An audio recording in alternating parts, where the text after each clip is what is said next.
हम जहाँ जिस भूमिका में हो उसका ईमानदारी से निर्वाह करें, यही सच्ची आध्यात्मिकता है। क्योंकि प्रत्येक धर्म कर्म को ही सर्वोपरि महत्व देता है। नमस्कार दोस्तों, स्वागत है आपको गौतम बुद्ध की इस कहानी में। आज की कहानी उपदेश से कर्म श्रेष्ठ है। गौतम बुद्ध को उनके अनुयायी यदि स्नेह से कहीं बुलाते तो वे अवश्य जाते। उपदेश से कर्म श्रेष्ठ है। फिर जब बुद्ध पहुँचते तो श्रोताओं को भारी भीड़ उमड़ पड़ती। बुद्ध के वचनों में जो अमृत होता था उसका पान करना सभी को प्रीतिकर लगता था। उनके उपदेशों में ऐसा कुछ अवश्य होता था जिससे गंभीर समस्याएं सुलझ जाती और कुछ न कुछ सार्थक भी प्राप्त होता। एक गरीब किसान गौतम बुद्ध का बहुत बड़ा भक्त था। एक दिन वो बुद्ध के पास आया और अपने गांव आने का आग्रह किया।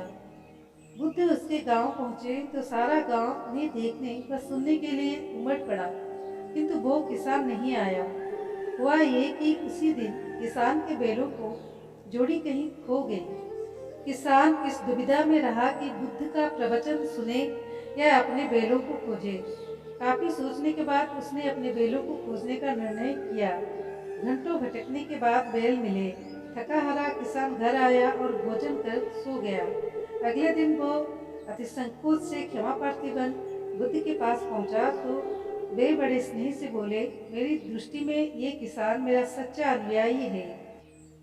इसने उपदेश से अधिक महत्व कर्म को दिया।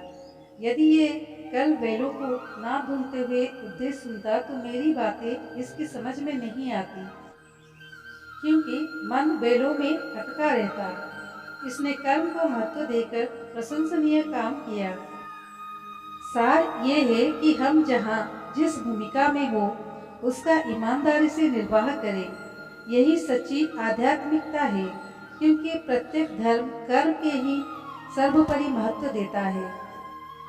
तो दोस्तों, कैसी लगी हमारी आज की कहानी कमेंट के माध्यम से बताएं। अच्छी लगी हो तो अपने दोस्तों के साथ जरूर शेयर कीजिए। धन्यवाद।